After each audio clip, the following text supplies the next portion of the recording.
এই যে এটা হলো রাজাদের বাথরুম। ওই যে ওখানে পাইপ সিস্টেম করা আছে, ওখান থেকেই মলটা বেরোতো।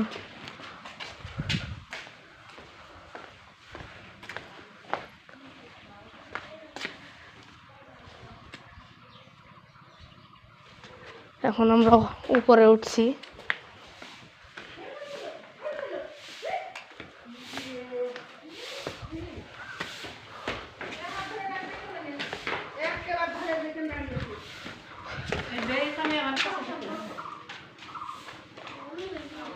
এই যে এই পুরো জমিটাই রাজাদের। ছবি পরে ভিডিও কর। আসমা তোর ফোনটা দে। হ্যাঁ এই জায়গাটা বসে থাকতে হবে। কাপড় আছে না কেন?